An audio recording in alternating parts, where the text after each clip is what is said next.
ما شاء كتاب الله مباشر بشكل مباشر. حتى عندي خطأ في شو اسمه في النسخ، مقدم يعني بيت على بيت فمسح. وين شوف هون، هنا في كاف، أنا كاتب هذا هنا، عملته في الترتيش. أي. نعم. مسحت مسافة. وكتبت فوقه هذا.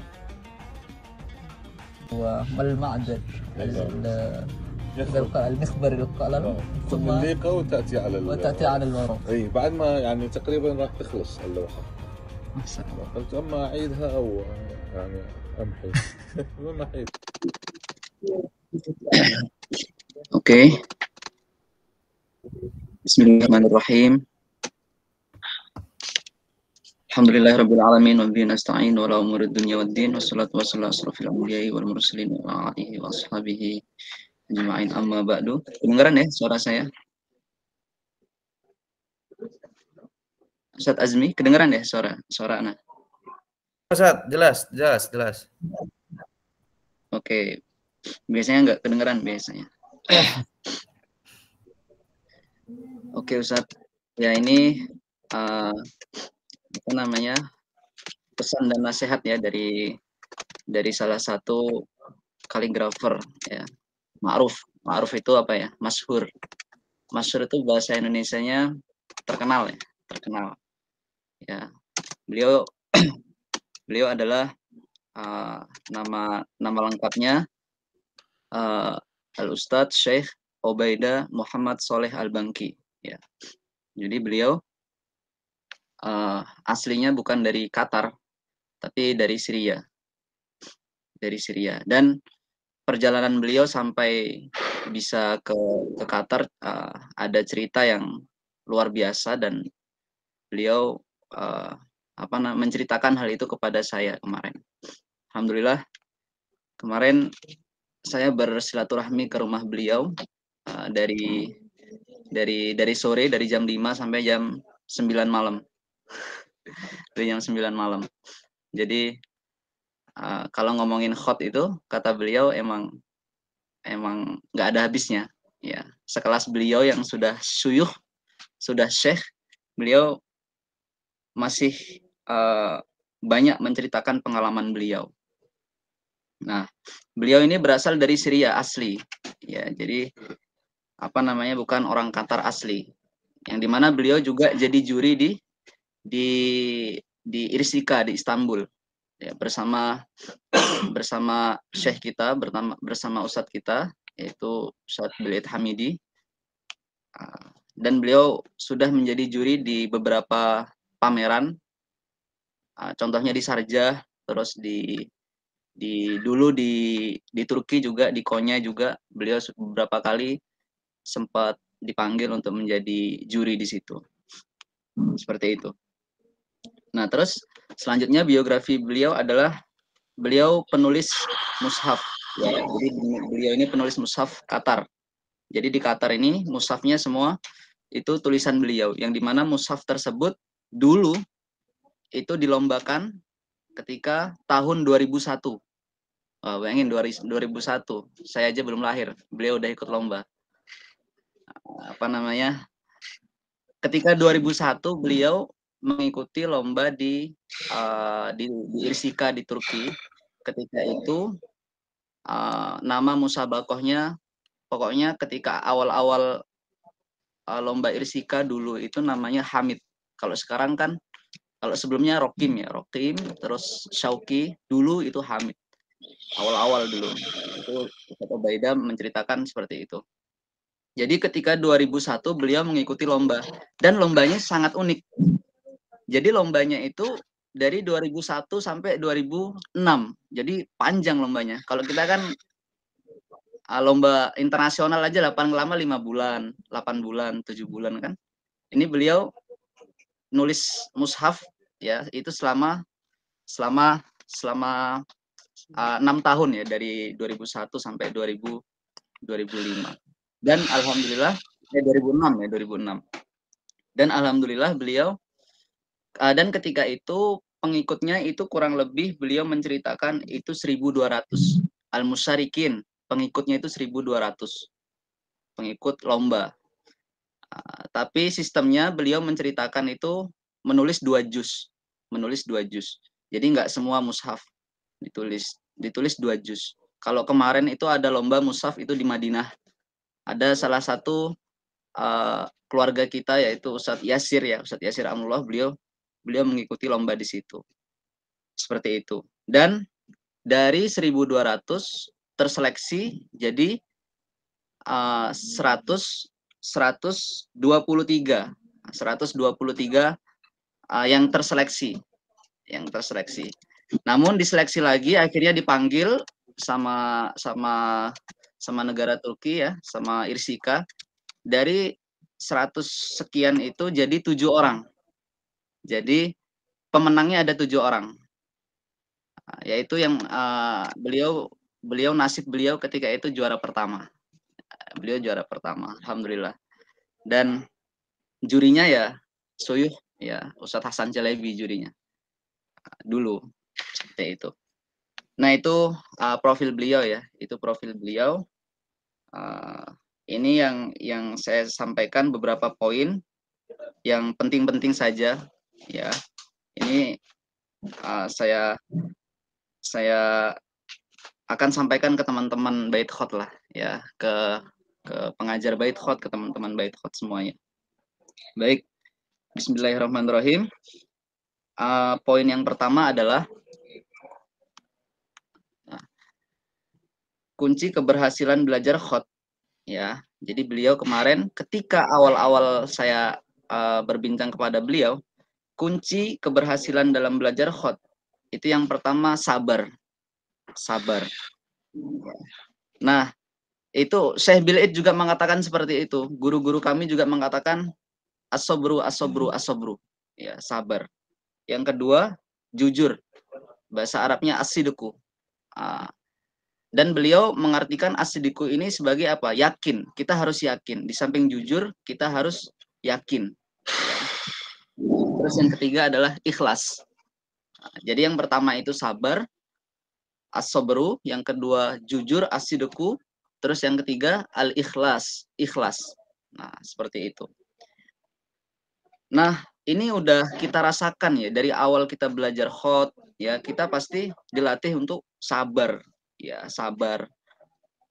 Latihan ya, latihan nulis alif, ba misalkan.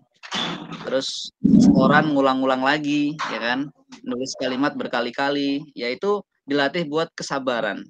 Jadi kalau dulu saya menulis rik'ah itu banyak latihan-latihan yang dimana itu diulang-ulang gitu, diulang-ulang.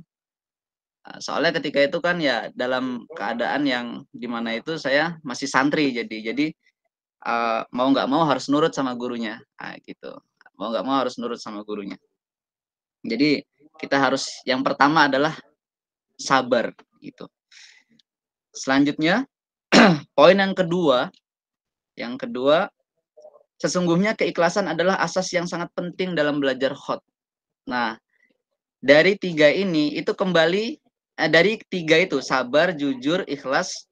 Nah, itu semua mencakup kalau udah ikhlas kita udah semuanya udah istilahnya benar-benar apa ya? Ikhlas ya. Ikhlas tuh kita udah ya ini ujung-ujungnya kita mengabdi kepada khot gitu. Pada khot gitu. Pada seni ya, seni Al-Qur'an gitu. Nah, gitu. Jadi ya keikhlasan ya ketika di akhir nanti yang sudah ijazah misalkan, sudah punya murid misalkan, terus mau nggak mau ya kita harus tetap konsisten, kita harus tetap nulis sampai kapanpun itu. Latihan ya, buat karya, ikut lomba, terus apa namanya, ikut pameran ya misalkan. Syukur-syukur bisa nulis mushaf, itu luar biasa. Itu yang cita-cita seorang kaligrafer adalah menulis mushaf ya. Kalau kata siapa namanya, Ustadz Ubaidah kemarin, tidak dikatakan sebagai khotot kalau tidak menulis mushaf. Berarti ya habis rik'ah, diwani, jali diwani, langsung naskhi terus nulis mushaf gitu. Insyaallah itu. Selanjutnya poin yang ketiga adalah ilmu tidak akan memberikan sebagian kecuali kamu memberikan seluruhnya. Jika kamu memberikan sebagian, maka ilmu itu tidak akan memberikan kepada apapun. Nah, ini adalah syiar ya, syiar dari Ustadz Obaida kemarin, ya, itu bahasa Arabnya itu tentang ketika kita misalkan gini, ketika kita sudah punya ijazah. Yang namanya ijazah itu bukan tahap akhir dalam dalam belajar khot. Nah, ijazah itu adalah awal mula kita memasuki dunia khot, gitu. Jadi khot itu seperti rumah, ya, bait khot, gitu. Jadi kita itu baru masuk pintu, baru masuk pintu. Kita belum masuk ke dapur, kita belum masuk ke ruang tamu, kita belum masuk ke kamar ini, kamar itu. Nah, jadi banyak di situ pintu-pintu yang harus kita masuki. Nah, gitu. Jadi ya kita harus mencari murid, ya. Kalau tradisi di Turki, kata Syekh Bil'id, ketika sudah mempunyai ijazah, wajib mempunyai 10 murid. Nah, nanti 10 murid itu bahkan menghasilkan 10, 10, 10, 10. Gitu. Itu wajib mempunyai 10 murid. Ya, seperti itu. Itu hal contoh yang paling simpel ya. Yang paling simpel, kita ketika kita sudah selesai ijazah, kita harus mengajarkan ilmu yang kita pelajari sebelumnya. Nah, seperti itu. Ya, walaupun rik'ah, nggak usah minder. Khotot-khotot besar itu tulisannya udah naskhi, udah ini, udah sulus, udah ini, tapi kita masih rik'ah. Tapi nggak apa-apa, kita bisa untuk mensiarkan khot rik'ah itu secara luas. Secara luas. Banyak kaligrafer Indonesia yang rik'ahnya itu sangat detail sekali, seperti Ustadz Athoillah. Beliau tidak menulis diwani, jali diwani, hanya rik'ah sama naskhi, tapi muridnya luar biasa. Muridnya jadi semua. Nah, maka kita jangan kecil hati walaupun hanya di rik'ah. Rik'ah aja kalau didetailkan lagi itu busolahnya banyak banget. Nah, itu yang di apa namanya? Ceritakan yang disampaikan oleh Ustadz Jalal tadi, busolah sebagainya, seperti itu. Selanjutnya poin nomor 4 ya. Memenangkan lomba bukan salah satu tujuan utama dalam kesuksesan khotot, ya. Namun kita harus mengikutinya karena dengan lomba itu tulisan kita yang pertama akan berkembang, ya. Atau bahasa ininya sebagai batu loncatan, mahatoh, ya, gitu. Jadi beliau bilang lomba itu saya tidak setuju kalau mengikuti lomba terus menang selesai, lomba menang selesai. Nah, jadi memenangkan lomba bukan hanya salah satu kesuksesan seorang kaligrafer, tapi kita harus mengikutinya. Yang saya rasakan ketika ikut lomba gitu, itu bakal berkembang tulisannya. Contoh kita ikut lomba tahun 2021 misalkan, nggak menang, tulisannya ya menurut kita bagus ketika itu. Ketika tahun 2023 kita ikut lomba, coba bedakan karya kita 2021 sama 2023. Mana yang lebih bagus? Pasti yang 2023, karena kita berkembang di situ. Kecuali kalau tulisan kita lebih jelek daripada 2021, itu nggak berkembang namanya. Nah, seperti itu. Jadi dengan lomba ya kita tahu detail huruf, ya, cara tartis yang benar itu gimana, cara buat tarkib, buat fikroh itu gimana, buat susunan huruf itu gimana. Apalagi diwani kan kalau buat susunan huruf, susunan kalimat kan lumayan sulit itu. Gimana diturunin di tengah, kanan, kiri, biar seimbang gimana. Nah, seperti itu. Maka kalau mau lomba itu ya benar-benar ya maksimal gitu ya, maksimal, terus harus meluangkan waktu gitu. Seperti itu. Menulis karya terbaik kita seperti itu. Itu. Selanjutnya poin kelima adalah khot adalah seni yang sakral. Sakral itu bahasa Arabnya muqaddas. Sakral. Ya, jadi khot itu emang seni yang sakral, muqaddas. Di setiap huruf memiliki keindahan tersendiri. Nah, kemarin ketika saya di rumah beliau ada jam 6 sampai jam 8 itu bahas huruf waw. Huruf waw naskhi beliau. Itu golden ratio, cara buatnya gimana, penanya diangkat sedikit, itu Masya Allah. Cuma satu huruf, asrornya banyak banget. Cuma bahas huruf waw. Kalau di Rik'ah kan, yang golden ratio banyak kan, yang ada golden rasionya mungkin di ini ya, di apa namanya, di ba, bahkan semua huruf banyak itu. Apa namanya, awal-awal kita belajar khot di ba ya, kemiringan segini, ada bentuk telurnya sebagian. Itu banyak seperti itu di khot-khot yang lain seperti itu. Bahkan di khot maghribi itu yang saya lihat ada yang berbentuk seperti apa namanya, binatang ya, seperti binatang, terus gitu. Jadi semuanya itu mempunyai golden ratio, dan sebaik-baik golden ratio adalah manusia. Manusia itu golden rasionya luar biasa. Makanya orang-orang seniman itu, orang-orang buat gambar itu pasti dia buat apa namanya, lingkaran wajah dulu, karena di situ rasio yang sempurna di situ. Nah, seperti itu. Ahsanu taqwim. Nah, itu ada di surat At-Tin kalau salah itu. Seperti itu. Lanjut. Yang nomor 7, poin nomor 7.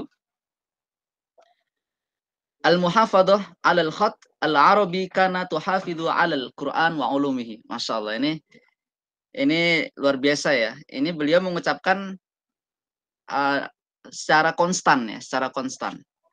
Nah, ini juga di sekolah saya dulu di pondok juga kalimat-kalimat ini ada ya kan, tapi mirip gitu. Al-muhafadhah 'alal khat al-arabi ka'anna tuhafidhu 'alal Qur'an wa ulumihi. Nah, itu jadi al-muhafadhah, kita menjaga khot ya, istilahnya belajar khot. Misalkan kita belajar khot nih, kita udah menjaga huruf-huruf Al-Qur'an. Kita tahu semua asror, kita tahu semua kaidah, kita tahu semua bentuk huruf, kita tahu semua kemiringan-kemiringan, kita mengkaji di situ. Otomatis kita menjaga di situ. Kana tuhafidhu alal Qur'an wa ulumihi. Jadi kita itu seolah-olah menjaga Al-Quran dan ilmu-ilmu di dalamnya. Otomatis apa? Harus paham kita, apa yang kita tulis. Makanya orang-orang Arab itu mereka bilang gini, orang Indonesia itu tulisannya bagus, walakin hum la yafhamun ma katabahu. Mereka tidak paham apa yang ditulis, karena ya mereka tidak apa namanya, tidak bisa bahasa Arab, jauh dari negara Arab. Maka dari itu, ya coba kita ketika kita nulis karya, kita tahu cari makna karya tersebut ya, biar kita tahu bisa bahasa Arab itu gimana, karena khot adalah salah satu ya min lugatil arabiyah, dari bahasa Arab, seperti itu. Jadi ya kita apa namanya, menulis khot ini seolah-olah kita menjaga ilmu-ilmu Al-Qur'an, menjaga Al-Qur'an dan ilmu-ilmu Al-Qur'an dalamnya, seperti itu. Al-muhafadhah 'alal khat al-arabi ka'anna tuhafidhu 'alal Qur'an wa ulumi. Seperti itu. Paham ya? Lanjut. Yang ketujuh, hakikat seorang kaligrafer adalah menulis mushaf Al-Qur'an. Nah, jadi kalau dulu kata beliau, ketika beliau berziarah ke Turki, pasti yang ditanya, "Kam mushafan katabta?" Berapa mushaf yang kamu tulis? Seperti itu. Itu hal-hal yang sekarang ini ya jarang kita temui gitu. Jarang kita temui yang orang-orang khotot besar, khotot seperti kita ini sebenarnya harus punya cita-cita menulis mushaf seperti itu. Menulis mushaf, menulis Quran seperti itu. Seperti itu. Jadi ya kita harus punya cita-cita yang tinggi ya buat nulis mushaf. 1 juz, 2 juz, ya, seperti itu. Kalau sekarang kan berapa karya kamu, bahkan kayak gitu jarang sih, paling kamu udah lanjut pelajaran atau belum ya gitu. Pelajaran atau belum, itu udah paling rendah banget itu. Masa belum apa-apa udah tanya, "Kamu mushafan udah berapa mushaf kamu tulis?" Nulis saja belum gitu. Jadi itu adalah cita-cita ya, kita harus menanamkan cita-cita nanti berapa tahun ke depan kita harus menulis mushaf gitu. Ya pastinya pakai naskhi. ya nggak mungkin kan kita nulis mushaf pakai diwani gitu. Rik'ah itu nggak mungkin, nggak kebaca. Seperti itu. Selanjutnya, poin yang ke-8, sungguhnya tujuan kita dalam belajar khat adalah mengabdi kepada huruf Al-Quran. Likhidmati hurufil Quran. Bukan untuk apa-apa. Jadi kita untuk berkhidmat, ya, berkhidmat huruf-huruf Quran. Bukan membaca saja. Yang namanya menulis itu pasti membaca, ya kan? Makanya kalau kata Ustadz Athoillah, ya, tidak ada sekarang ini tidak bakal adanya hufat, tidak ada orang-orang penghafal. Kalau dulu ada kutab, penulis. Jadi ya penulis ini sangat penting. Perannya itu sangat penting sekali. Seperti itu. Jadi apa namanya? Tujuannya adalah mengabdi kepada huruf Al-Qur'an, likhidmati hurufil Qur'an. Kalau di manhaj kita tujuannya bukan untuk bagus tulisannya. Oke, bagus, oke. Yang paling pertama adalah untuk mengajar, ya, untuk menjadi guru. Liyakuna ustadan, untuk menjadi guru. Nah, itu kurikulum pertama di manhaj Hamidi adalah untuk mengajar, ya. At-thariqatu ahamu minal maddah, seperti itu. Ya, jadi tujuannya untuk mengajar, ya. Gitu. Lanjut ke poin 9. Nah, khat adalah wajah utama dalam peradaban Islam. Nah, ini di mana ya? Dimanapun antum cari di apa namanya, di buku-buku sebagainya atau di yang berbau Islam, pasti itu ada yang namanya tulisan-tulisan khat, ada hiasan khatnya. Otomatis kalau udah orang ngelihat yang namanya hiasan khat, tulisan khat, kaligrafi, ini pasti Islam gitu. Min jamaliyatiha, dengan keindahannya. Kita Masya Allah ya, kita ini mengkaji apa namanya huruf-huruf Quran dengan detail, ya, dengan rasio, dengan keseimbangan huruf yang sekian rupa gitu kan. Setelah itu kita memperbagus, memperbagus, Masya Allah itu, ya. Kita aja menulis, membaca aja, man qara'a harfan min kitabillah, membaca aja udah dapat pahala, apalagi nulis, ya kan. Nah, makanya yang kami harapkan sama teman-teman ketika latihan huruf ha, ba, itu jangan dihilangin. Kalau bisa disimpan, dikasih tanggal, itu bakal kerasa nanti 10 tahun ke depan, 5 tahun ke depan gitu. Jadi bakal kerasa saya latihan segininya gitu. Seperti itu. Lanjut ke poin ke-10 ya, sebelum terakhir ini. Nah, kita jangan sampai terpengaruh dengan adanya komputer dan lain-lain, terkhusus di zaman modern saat ini. Komputer hanya alat untuk membantu kita dan ada batasannya. Nah, ini sempat bicara perihal Ustadz Obaidah kemarin membicarakan beberapa lomba di Turki. Itu ada yang ketahuan menulis tarkib itu dibantu dengan alat komputer dan itu kelihatan banget. Makanya beberapa negara mengadakan lomba di tempat. Contohnya di Arab Saudi kemarin.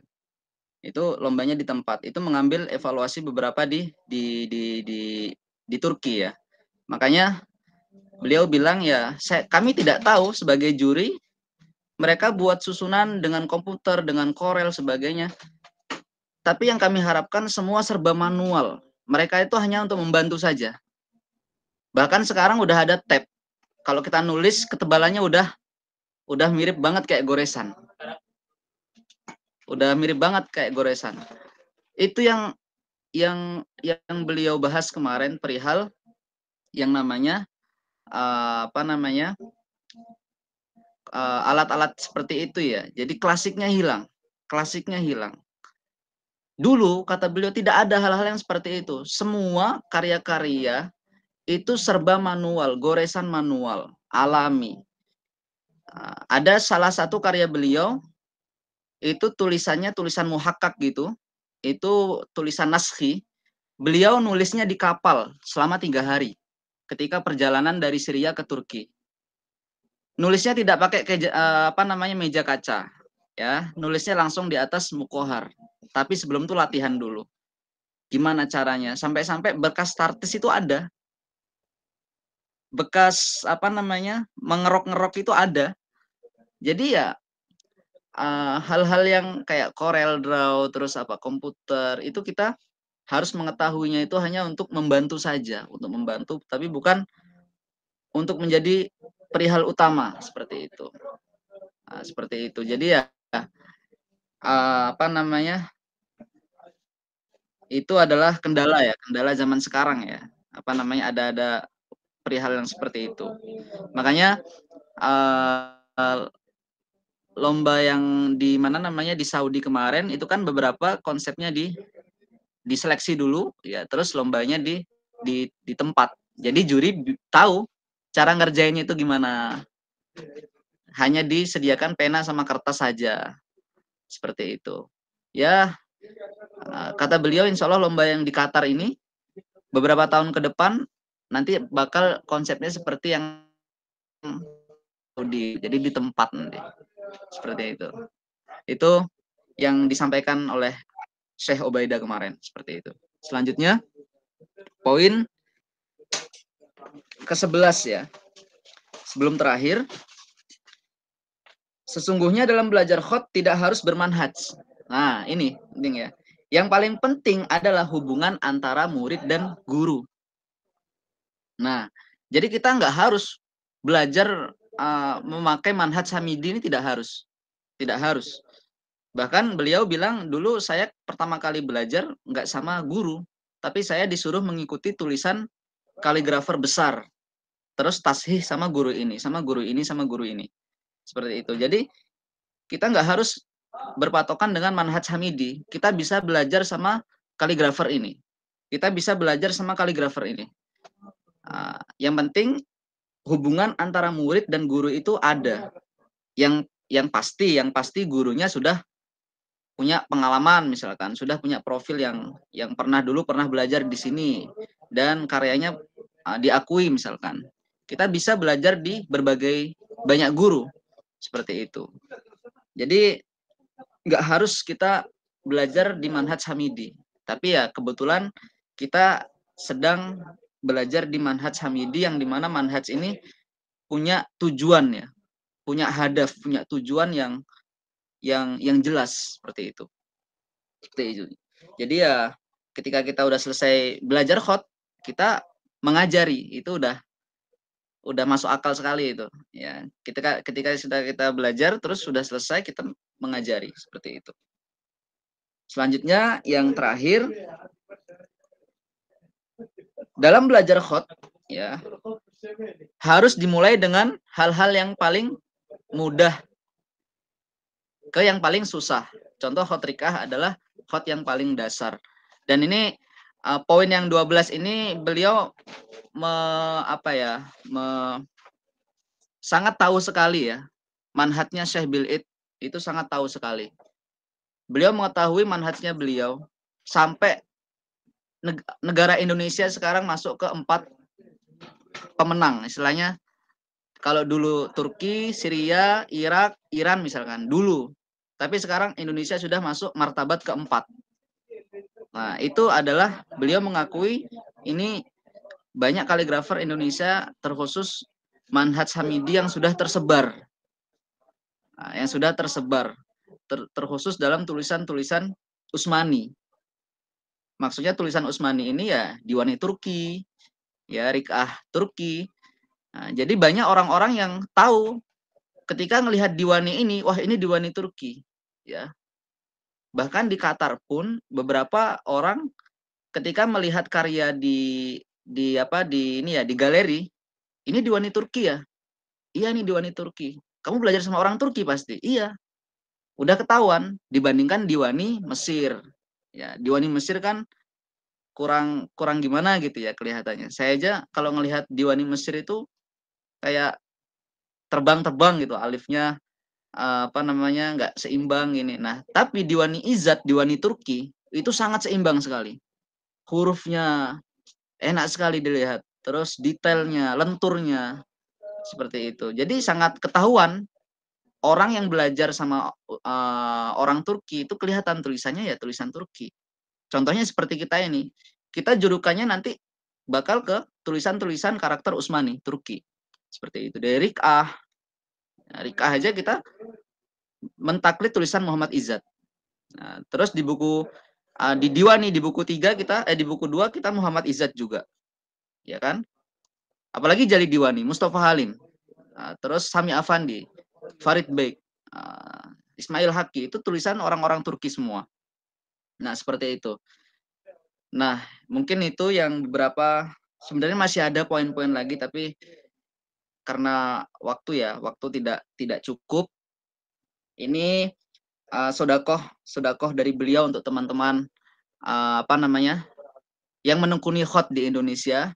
Ya, yang saya harap sama antum-antum semua yang sedang berkhidmat kepada seni khot ini, menjaga khot ini, menjaga huruf-huruf Quran ini, coba niatnya diperbaiki lagi.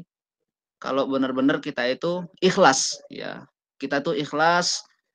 Kalau udah ikhlas, nanti insya Allah hasilnya bakal ada, hasilnya bakal datang. Seperti itu. Itu mungkin dari Anas sendiri, dan pesan terakhir dari Ustadz Ubaidah ini secara umum ya. Jadi secara umum kita harus yakin ya, dengan keyakinan itu kita bakal mengeluarkan aura yang positif ya. Kita harus yakin bahwasanya kita belajar khot ini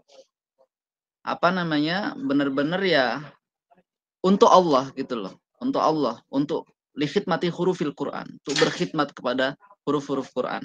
Beliau mengakui Indonesia sekarang sangat jaya sekali, tulisannya bagus sekali ya. Apalagi kemarin sempat kita video call sama Syekh Bil'id juga. Ketika itu beliau lagi di Kanada. Masya Allah, ketika para master ketemu master khotot besar, mereka saling memuji. Luar biasa ya. Luar biasa sekali. Masya Allah ya Syekh. Semoga khot di Indonesia berkembang di tangan Anda dan mata Anda. Bi'ainika wa aidika. Masya Allah. Emang tangan sama mata itu harus benar-benar kita jaga. Gitu. Mungkin itu dari Ana. Syukron. Wassalamualaikum warahmatullahi wabarakatuh. Warahmatullahi wabarakatuh.